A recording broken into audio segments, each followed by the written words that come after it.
अच्छा जी, आज का जो हमारा टॉपिक है बेसिकली इट्स अबाउट मैरिज कि सक्सेसफुल मैरिज के क्या इंग्रेडिएंट्स होते हैं और सक्सेसफुल मैरिज को हम कैसे अंडरस्टैंड करेंगे। Marriage life is so easy, it's just like a walk in the park, but the problem is it is a park which is Jurassic park. ठीक है।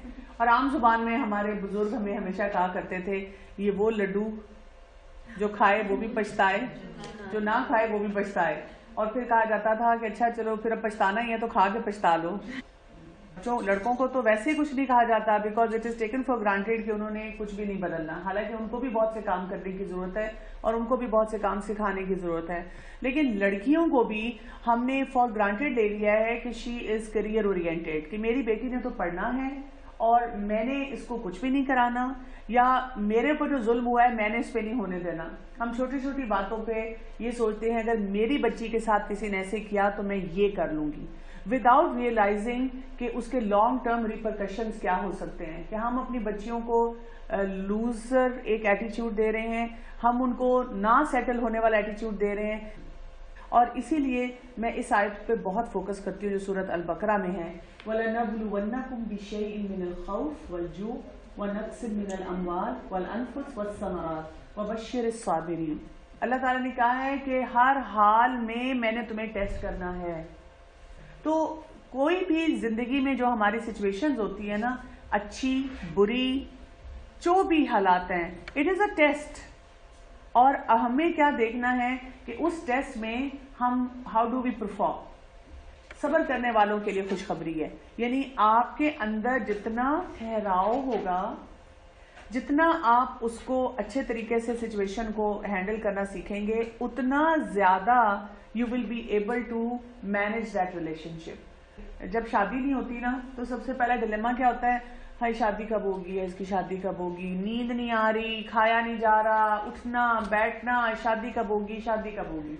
अच्छा जी, शादी हुई, लड्डू बांटे, शादी होगी, शादी होगी, फिर क्या होता है, अब जी वो एडजस्टमेंट प्रॉब्लम शुरू होगी। अब क्या अगला मसला क्या आ गया जी, बच्चा कब होगा, बच्चा कब होगा, बच्चा कब होगा। बस बच्चा हो जाए तो मसला हल हो जाए। हाँ जी, बच्चा, प्रेगनेंसी होगी, अगेन लड्डू।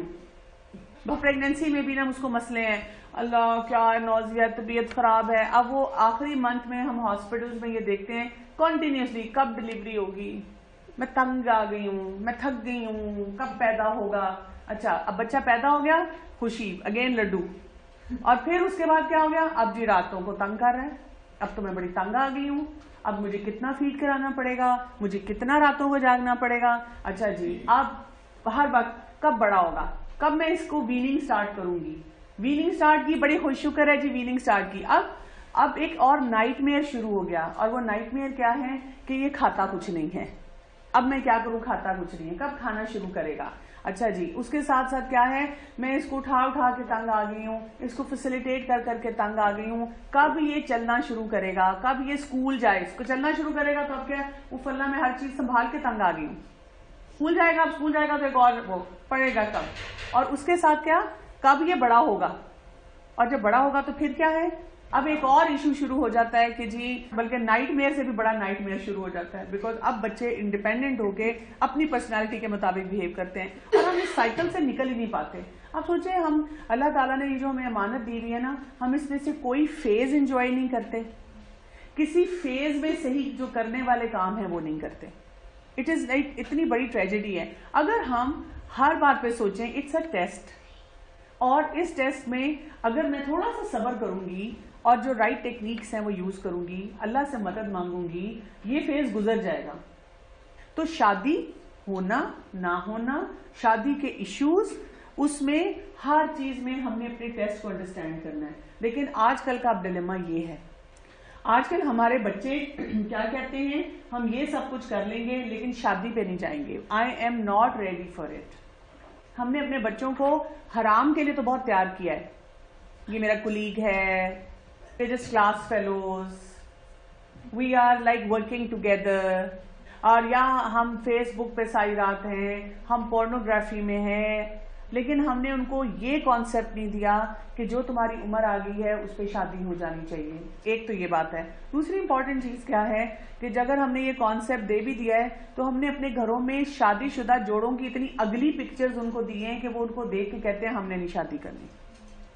तो हम कितनी चीजों के लिए रिस्पॉन्सिबल हैं अपने घरों में। पहले तो हम अपने बच्चों को सही टाइम पे प्रिपेयर ही नहीं करते फॉर शादी। दूसरी इंपॉर्टेंट चीज क्या है, हमने उनको इतनी बुरी पिक्चर्स दी हैं कि वो उनसे डरते हैं, वो शादी को लुक फॉरवर्ड नहीं करते। वो कहते हैं गर्लफ्रेंड्स रख लो, बॉयफ्रेंड रख लो, थोड़ी देर चैट कर लो, रिस्पॉन्सिबिलिटी ना हो। मैरिज का इंस्टीट्यूशन हमारा पूरा शैटर हो चुका हुआ है and that is why it is very important कि हम अपने इस इंस्टीट्यूशन को ठीक करें, अपने लिए ठीक करें, अपने बच्चों के लिए ठीक करें और उनको सही चीज सिखाएं। क्यों? इसलिए कि जो स्टेबल मैरिज होती है उसके जो आउटकम है वो स्टेबल होती है, वो बच्चे स्टेबल होते हैं और जो बच्चे स्टेबल होते हैं वो फिर प्रोडक्टिव क्या होती है, सोसाइटी बनती है। अगर परेशान है, मसलन आप घर में माँ बाप की लड़ाई देख के आ रहे हैं, सेपरेशन देख के आ रहे हैं, झगड़े देख के आ रहे हैं, तो जब आप कॉलेज यूनिवर्सिटी भी जाते हैं, इवन स्कूल भी जाते हैं, आप बहुत सी चीजें मैनेज नहीं कर सकते।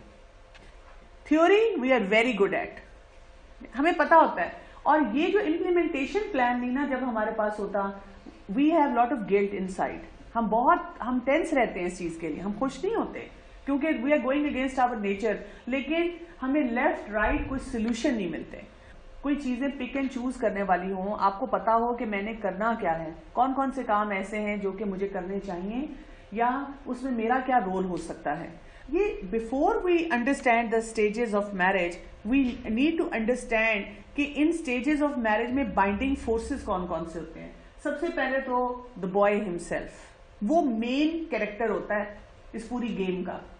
और वो जो मेन कैरेक्टर है ना, लगता है ऐसे है कि बेचारे को चॉपर या ब्लेंडर में डाल दिया गया और उसका कीमा होता है, उसको बिल्कुल नहीं समझ आ रही होती कि मैं किसको हैंडल करूं। कभी उसको उसकी अम्मा कमरे में बुलाती है, इधर आओ तुम्हारी बीवी ये कर रही है, और कभी उसकी बीवी बुलाती है, इधर आओ तुम्हारी अम्मा ये कर रही है, और वो बेचारा बैलेंस करने में बहुत पुअर होता है।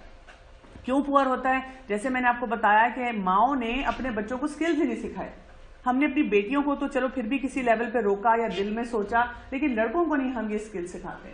दूसरा, the girl, she could be a suffering party और she could be the one giving suffering.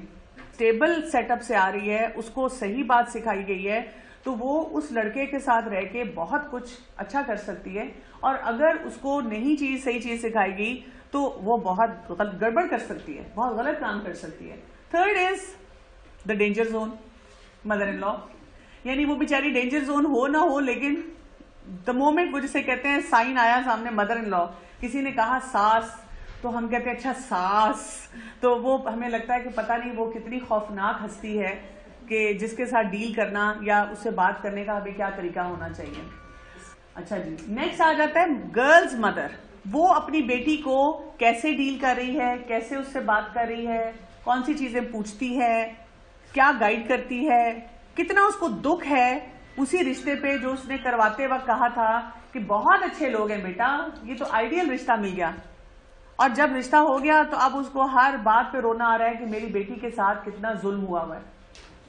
और उसके बाद हमारे जैसे लोग, रिश्तेदार, बाकी जानने वाले, हम कितने स्पाइसेस अपने साथ कैरी करते हैं और जगह जगह पे हम अपना चाट मसाला स्प्रिंकल करते जाते हैं कि अच्छा उसने ये नहीं किया, तो वो ये भी नहीं करता। जिस पार्टी की भी हम साइड पे होते हैं, हम अपना क्या रोल प्ले कर रहे होते हैं।